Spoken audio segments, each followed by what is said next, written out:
Welcome to the Private Practice Survival Guide podcast with your host, Brandon Seigel. I'm a published author, speaker, entrepreneur, and private practice strategist dedicated to transforming the way that healthcare functions. This podcast is all about empowering you to create the change you want to see. Let's dive in. Welcome back to the Private Practice Survival Guide podcast. Thank you for tuning in. In this episode, we're talking about evaluating your past financial analytics and preparing for the future.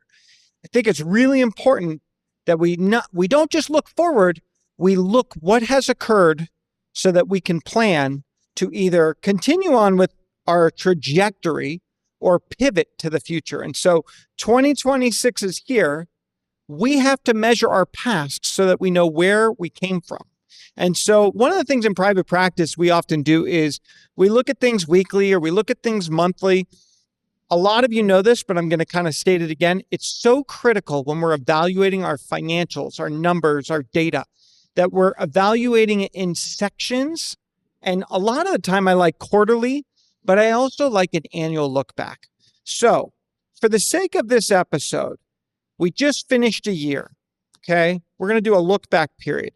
And what I want you to start to do is I want you to start to evaluate all of the things that occurred, all of the things that went well, all of the things that may have been road bumps. Did the previous year hit all of the objectives that you set forth? Did you stay on budget? Did you miss budget? Did you hit your revenue goals? Did you hit your target? Did you hit cash flow challenges?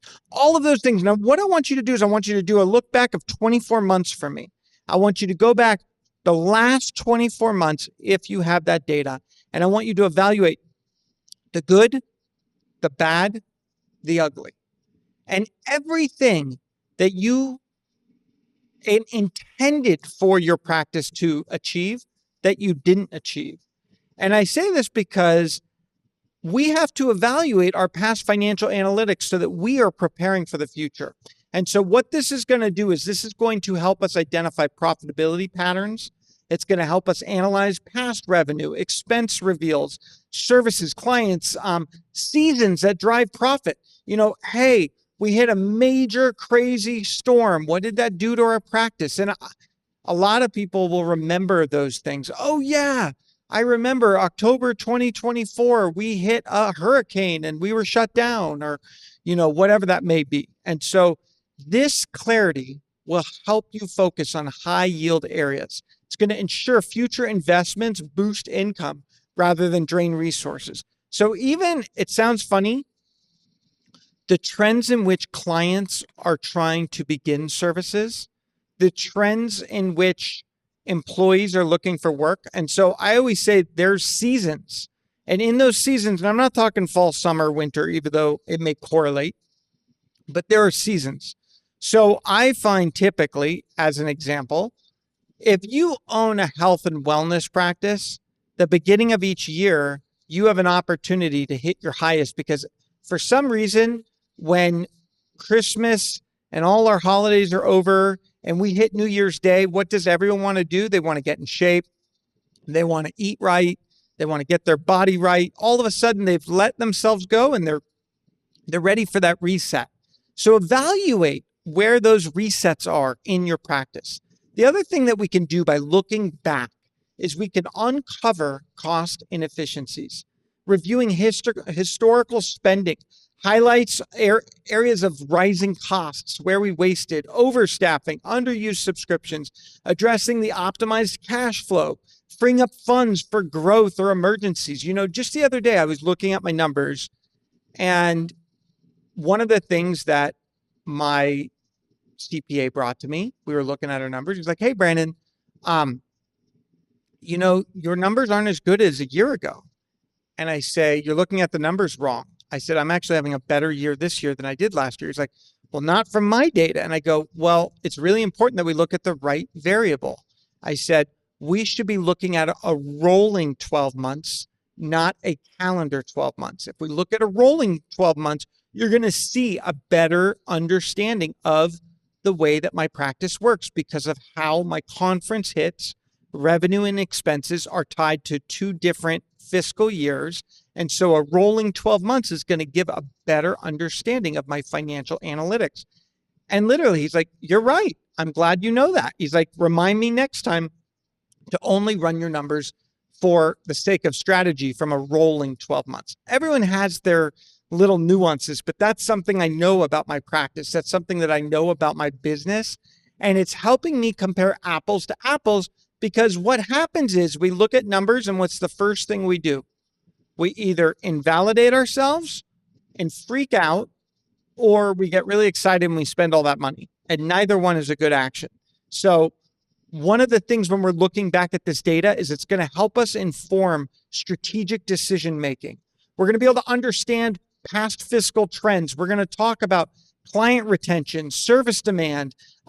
It's going to guide us on decisions of hiring, marketing, expanding. We're going to be able to reduce risks and align resources with the practice's goals. So a lot of the times what happens is fourth quarter, I'm consulting to you and I say, what do you want to occur next year? And you say, I want growth. And I say, put a number on that growth. I want to grow 25%. And I say 25% of net profit, 25% of gross profit. Give me more data. Oh, I don't know. And I'm like, you got to be specific. There is a world. So about 10 years ago in one of my practices, we had to eliminate a lot of overhead that was no longer needed. When technology hit a new level, we actually were able to cut about $250,000 of wages. And that doesn't include the benefits and all the other stuff, okay? Our practice was able to do more business with less people on an administrative front because of the role of technology. Well, in addition to that, we actually made a major shift. And what we did was we eliminated any of our part-time clinicians that were working under 10 hours a week. We found that it was more administrative work to chase those people. And I say it this way: what if you could deliver the same amount of revenue with less people or whatnot? But what ended up happening is there was a point and a tipping point where we actually reduced our top line revenue dramatically. We probably dropped our revenue, give or take about 10 to 12% top line revenue decrease. And most people would freak out. But in that shift, we were able to actually increase our margin. And so what we were able to do was we were able to recalibrate our algorithm. We were able to get our top line revenue a little bit lower because we freed up some staff. But guess what? We increased our margin where we were actually making more net profit than before when we had the higher gross margin. So it's really important that you look at these things, because some people want to grow the top line and they don't care about the bottom line. And we see this all the time. I mean, we look at companies that sell and they're actually not profitable companies. You have to decide, are you trying to grow your top line, your bottom line? What do you want that to be? And what does that mean to you? And I think that's going to help us make decisions. So once we identify, hey, Brandon, I looked at last year, I want to do the same top line revenue, but I want to reduce my administrative overhead by 15% and add that back as net profit. So then I'm like, well, where did you come up with that number? We have to identify, is that realistic? We have to look and see, can we actually make back 15% margin? Like, that's a bold statement to say, I'm just going to cut wages and add 15%. So making sure we have the right strategy plan. And sometimes it's a matter of this. Are you ready? Brandon, what I'm going to do is I'm going to cut the following 3 payer sources.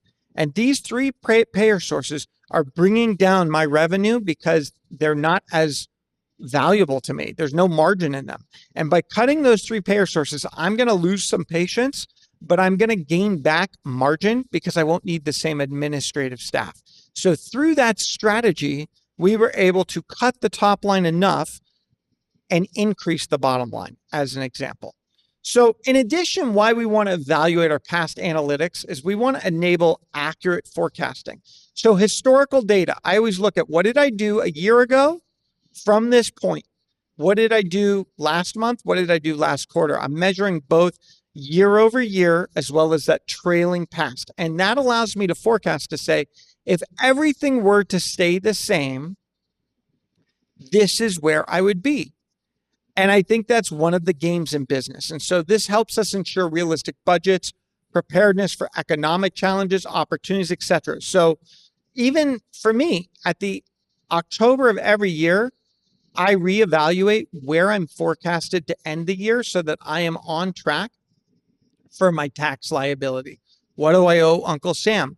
Am I going to finish at the same point that I projected? Because we always start each new year like we're going to do the same amount of revenue and owe the same amount of taxes. Something that we often focus on. Like I see it all the time. My CPA will say, okay, you're going to be paying this much per month because we are projecting that. And we don't always take into account if we're planning to do more or do less. And so being able to be ready for that. So even halfway through this year, I noticed that my forecasts were much higher than I originally forecasted. As a result, I had to spend a lot of money to Uncle Sam based on assuming what I would owe them is more than the past year. The other thing we want to do is we want to build financial resilience. We want regular evaluation of past analytics so that we can monitor your vulnerabilities. We want to look at lots of different revenue sources. We want to see what's shifting, proactively addressing where we can strengthen our practice and the ability to weather uncertainties. You know, one of the things that happened in 2025 was the new bill and the changes to Medicaid. Everyone freaked out. Everyone was like, oh my God, Medicaid's going away, blah, blah, blah, blah, blah. And it's so interesting. We're still evaluating what the effect will be, but I actually doubled down. And when people heard this, they were shocked. I said, I'm more interested in acquiring Medicaid-based practices now than I've ever been before. And they're like, how can you say that? I'm like, because what we're trying to do is we're trying to serve a need that is qualifying. The biggest fear that you have is that the people that you're treating will no longer qualify. But if you really evaluate when I've evaluated practices demographics, it's been less than 10% would be affected by that bill and those statements. And I believe more people are going to rely on Medicaid in the future just based on the way that society is going. And so I hope I'm wrong. I don't want that, meaning I want people to be self-sustaining. But as I evaluate those trends, it allows me to prepare, where am I investing in my future? How do I want to do this? So even looking at your payer mix last year, what did your payer mix do for your practice? How do you plan to double down? Maybe there was a payer mix and you liked one aspect and you want to grow that payer mix. So maybe part of that analytics is we're going to invest a little marketing to attract more from that payer specific focus. So here are some tips that I want you to evaluate in your expenses versus revenue. I want you to compare revenue streams to associated costs. Break down the revenue by service, individual therapy, group sessions. Maybe it's testing, maybe it's surgery. It could be anything in your practice, okay? Map it against the direct expense, clinician hours, materials, etc. This identifies which services are going to yield the highest margins and which are cost heavy, guiding decisions to prioritize profitability and streamlining efficient ones. And so this is going to help you optimize your resource allocation for future growth. Something that I've talked about, I work a lot with physical therapy clinics, and there's this growing trend. And I'm not saying anything negative, but I am saying you have to evaluate it, which is utilizing physical therapy assistants and using physical therapy aids. And what I've found is practices think they're saving money. And I have found in some circumstances, practices are actually spending more money, even though they're growing the top line. It is more expensive in supervision oversight, and they're not getting the net revenue benefit when they're utilizing that methodology. So it's really important that we align that. And what I say is when you're using an assistant or an aide, you want to roll all expenses into that service cost. So now if I roll in the cost of the aide, the cost of the assistant, the cost of the supervisor, what is that total expense per billable appointment? And where does that differentiate? And maybe in some cases, when I use an assistant, my reimbursement's lower. So even tracking that, does my reimbursement go down based on certain variables? Looking at MPPR is another thing I look at. So a lot of clinics I look at who are like, we do 4 units across the board. I'm like, have you looked at MPPR? Are you losing revenue based on doing 4 units of therapy for that patient, just as an example? The other thing we want to do, we want to track expense to revenue ratios. So calculate the percentage of total expense related to that revenue. If expenses are 80,000 and revenue is 100,000, then the ratio is 80%. So imagine if I said this, for every MRI, the MRI technician takes 45% of the revenue. Now, that's not true, but that's just an example of that total expense to revenue ratio for that one function. You want to monitor this monthly, quarterly, and spot trends where expenses are creeping up faster than you ever expected. And by doing this, you're going to be able to flag inefficiencies early, ensuring sustainability and profitability. So again, looking at itemized the expense ratio to revenue. I do this with total people expense to revenue all the time. So understanding what that is, your total facility expense, your even just the expense for that payer. So what if I ran a report that said, here are all the expenses that I directly correlate to Medicaid production. Here's the revenue, here's the total expense to get that done. Where did I make up and where did I do wrong? Like what made sense and what didn't make sense? These are things that are really critical. We want to analyze our fixed expenses versus variable expenses. So last year, maybe you had your fixed expense at your rent, but a lot of you don't recognize this. Sometimes we can actually do a variable rent with landlords. I'm not saying it's right in healthcare. We see it more in retail, but sometimes what we'll do is basically it'll be a percentage of revenue per month goes to that rent versus a fix. Now, if you're in growth mode and you can get your revenue higher than it was with the same rent, then obviously that looks better. Your ratio is going to improve. But looking at fixed and variable is really important. Even with how we pay employees, that variable, if you think about it, when you're salaried, that's a fixed expense. When you're variable, that's an hourly expense, which goes up and down. So categorizing that, rent, subscriptions, all the different places where you may be putting variable expenses versus fixed expenses. We want to compare these impact revenue during high income and low income periods. This helps us identify opportunities to cut variable costs or negotiate fixed ones. That enhances our cash flow. Technically, if we create accrual-based PTO, we've created a variable, which means in order for them to get the PTO, they have to work a certain amount of hours. Whereas if we just say, hey, everyone gets 40 hours of PTO, whether you work 5 hours a week or 100 hours, whatever it is, that's a fixed expense. And so understanding that, and sometimes we have a variable accrual, but we have a flat rate cap in which we call that cap a fixed expense, meaning, hey, they're going to accrue based on time, but we are going to cap how much they can accrue. So it will become a fixed expense at this point if they're working full time. Other thing that we want to look at, we want to evaluate revenue consistency against expense trends. Assess whether revenue fluctuations, seasonal dips in client sessions align with stable or rising expenses. Like what are the things that are changing? So all of a sudden, all of our supplies are coming in from overseas. And now that takes longer. It's more expensive. We're getting all the different fines and you get my point. Those are patterns we have to track. We need to look at what's going on. We have to look at slow months and high months, etc. One of the benefits of this is that we can prepare the practice for predictable lean periods. So one of the things that we used to do a lot of us do, is we outsource certain functions, but certain functions might be costing your practice more than they used to. So I just met someone that was paying 9% for their medical billing. Now, even though it's a variable expense, I said 9% is above market expense. That is high. I said, would you allow me to evaluate and audit your billing would you consider my services because I offer them for 6%? So my medical billing service can be a variable expense for you. And right off the bat, I can cut 3% of your overhead. She didn't even know that existed. Again, looking at that. One of the things I'm also seeing is a lot of us are trying to use outsourced virtual assistants. Honestly speaking, I'm finding that is something that's going downhill.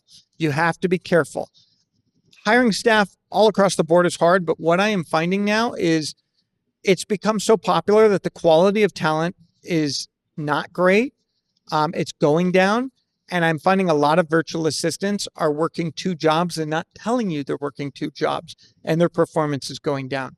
I think we have to budget for the value of the job, and we have to utilize technology to streamline things. So even this, we're seeing now that artificial intelligence can replace virtual assistants.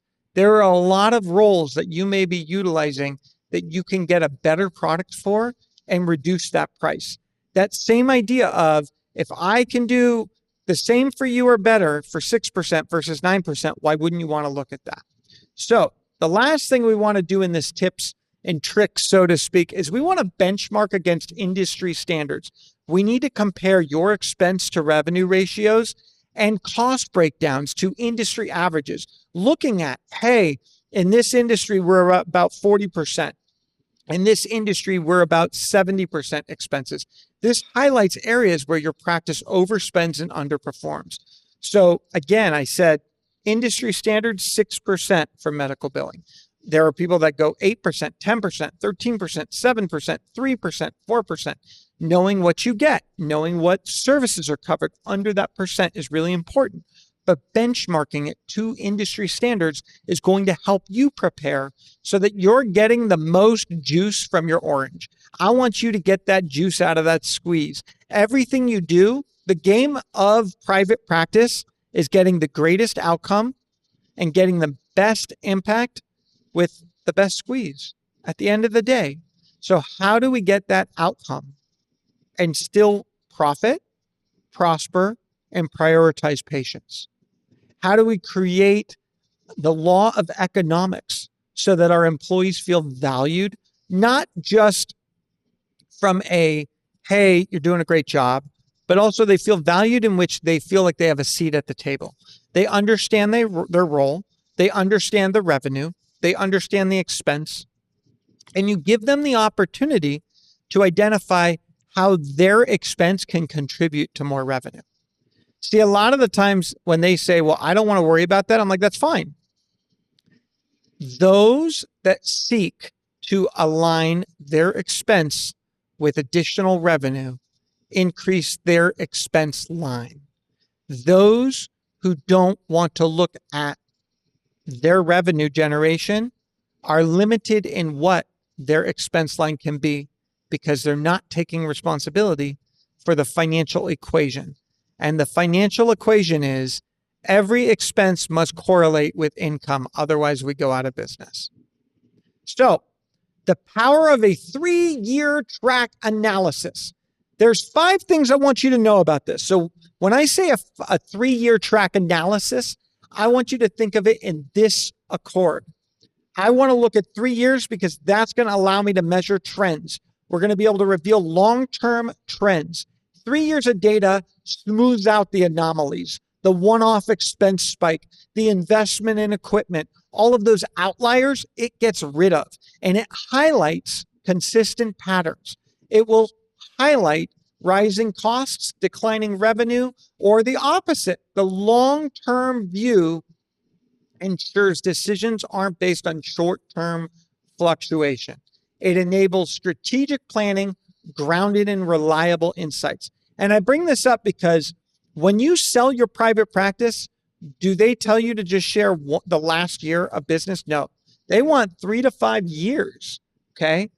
I just looked at a practice and year over year, it's been on a decline for the last 3 years. They're like, oh, but look at how great we did. I don't care. You just showed me you can't reduplicate your best year. So if you said, hey, I did 3 million 3 years ago, you're like, Brandon, I did 3 million 3 years ago. This means it can be done. I go, yeah, but then you did 1.5, then you did 750. every year you've shown a 50% decline.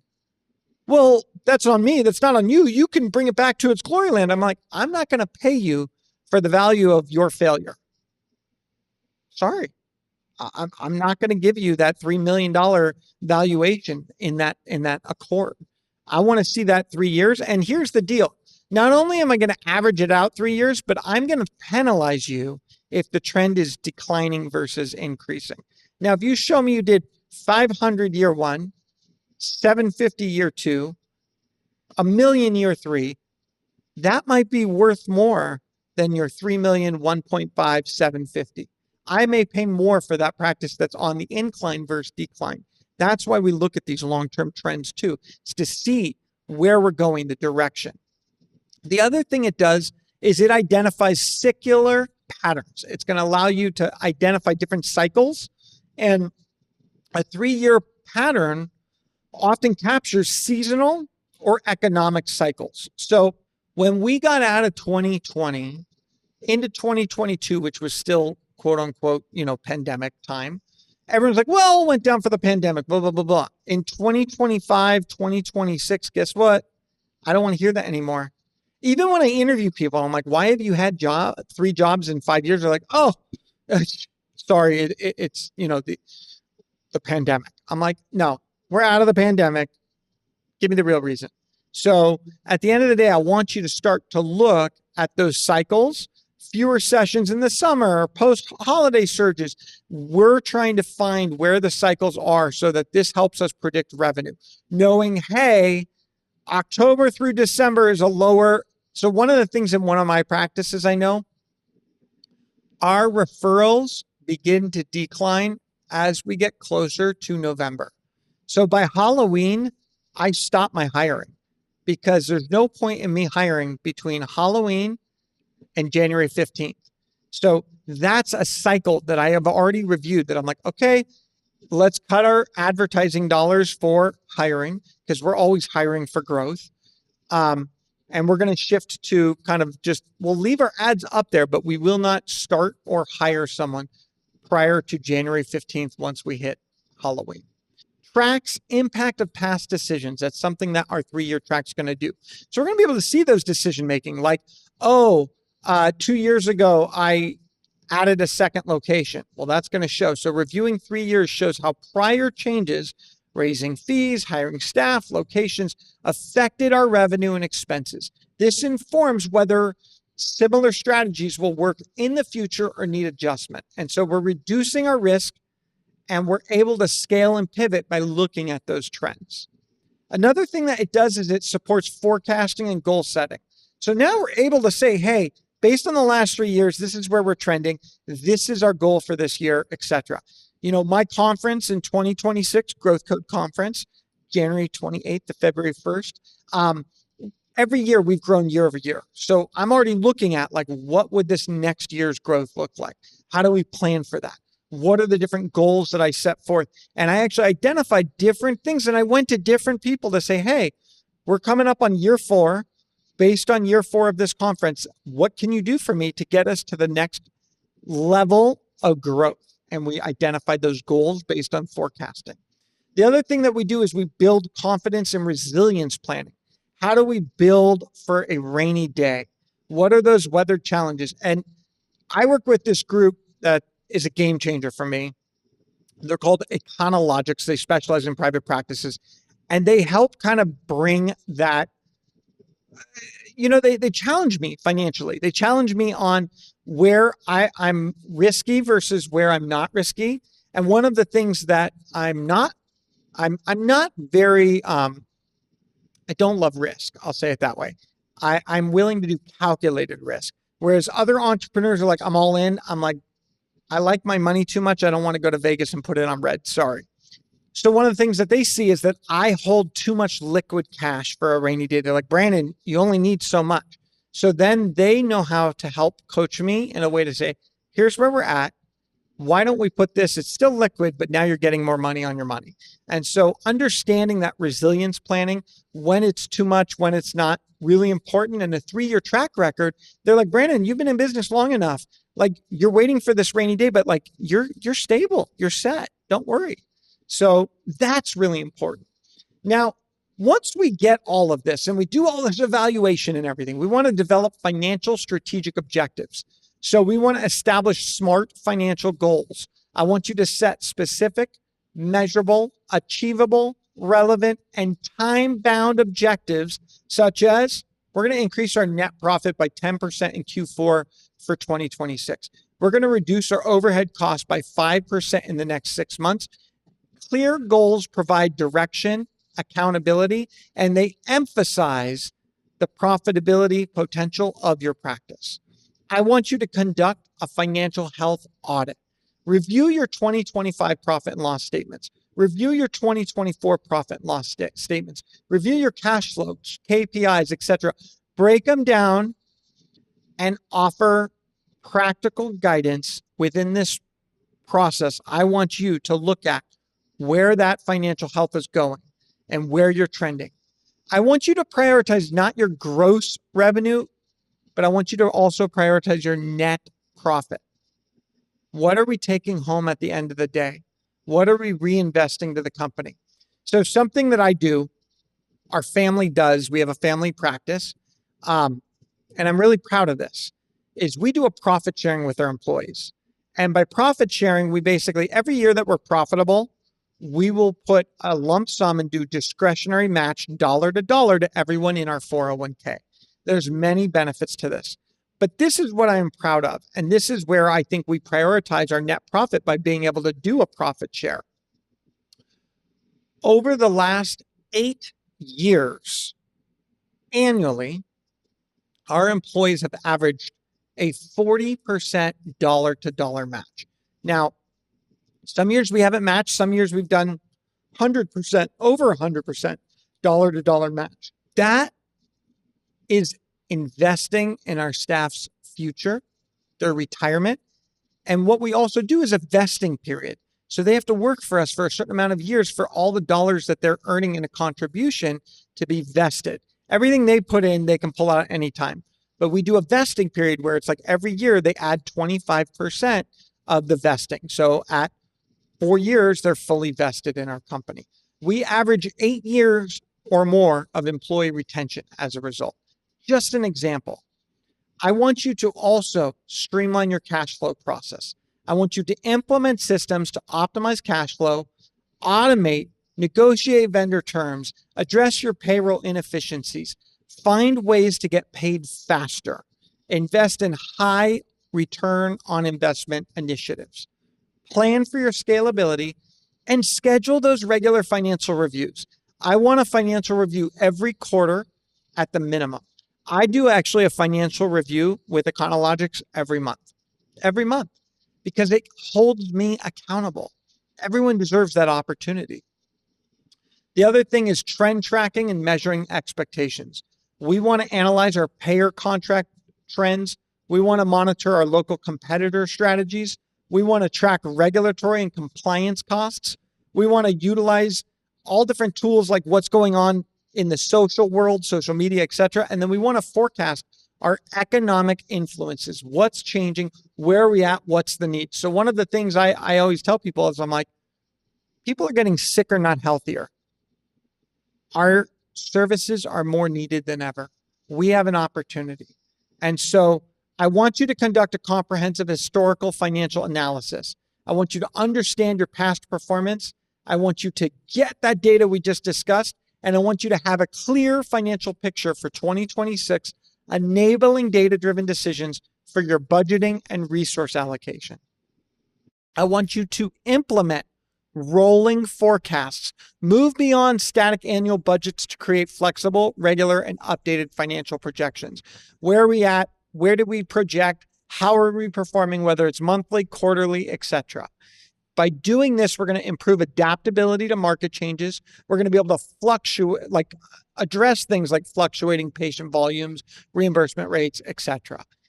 I want you to optimize your payer mix. So one of the things that I hate to hear is when you're like, Brandon, I'm not making any money, but I have a 3-month wait list. What do you think the first thing I tell you at? I'm like, okay, we got to look at your expense. Let's do an expense breakdown. But I said, maybe your payer mix is wrong. If you have a 3-month wait list, you're taking the wrong payers if you are losing money. If you're in that condition right now, honestly, if you're losing money or you're less than 15% net profitable, very transparently, we need to shift the way that you attack your private practice. Reach out to me. Let's do a discovery call. Let's find out what's going on, because there's no reason for you to be below 15%. We have to make better decisions, whether it's negotiating your payer mix, whether it's transitioning away from certain payers or limiting the capacity of certain payers, all different ways to do this. But if you continue to do the same thing and expect different results, that's insanity. We need to build our cash reserve based on historical cash flow patterns. So for me, I know my expenses get really high at the end and the beginning of the year because of the way that my business fluctuates with the conference and different things like that. So I am always saving throughout the year for that expense so that my cash flow is okay. We need to leverage technology for financial tracking, streamline your financial management, gain real-time insights. Another company that I love is called Accounted For. They've got AI prediction tools and stat tools. They work with all different healthcare practices like me. We work with a ton of different practices, and I've found that their real-time insights are actually a huge benefit to me, because now I can advise you on where to go. When you don't have data, you can't create the roadmap. And so we have to evaluate and adjust our strategies related to pricing and expense allotment. And then we have to plan for long-term goals. What does succession look like? What does retirement look like? What is your roadmap for the next 10 years, so to speak? And so as we do this, we're monitoring our KPIs, we're adjusting our strategies regularly, and we're starting to see our performance shift to align with goals and objectives. So you are the cause and not the effect. So our stat for this episode, something I want you to know, comes from the U.S. Chamber of Commerce Small Business Index. 75% of small businesses that regularly analyze past financial performance, such as trailing KPIs, are optimistic about future growth and better prepared to navigate economic challenges like inflation and revenue fluctuations. I 100% agree with that. So, in the words adapted from John C. Maxwell, success is not the absence of obstacles, but the courage to push through them. As a small business owner, plan for tomorrow's growth while conquering today's challenges. Thank you for tuning in to this episode of the Private Practice Survival Guide podcast. Please don't forget to follow us on Instagram, follow me on LinkedIn, reach out to my website, wellnessworksmp.com, and together we can thrive, not just survive. Thank you for tuning in to the Private Practice Survival Guide podcast. I'm incredibly grateful to each and every one of you. Exciting news. We're now available everywhere, from Spotify to Apple Podcasts to YouTube or anywhere you like to listen to your podcasts. So watch, listen, and reach out. If you loved this episode, please drop a 5-star review. It truly means the world to me. Are you looking for more ways to elevate your practice? If so, now is your chance. Reach out, go to my website, or email me at brandon@wellnessworksmp.com. And remember, it's not just about surviving, it's about thriving.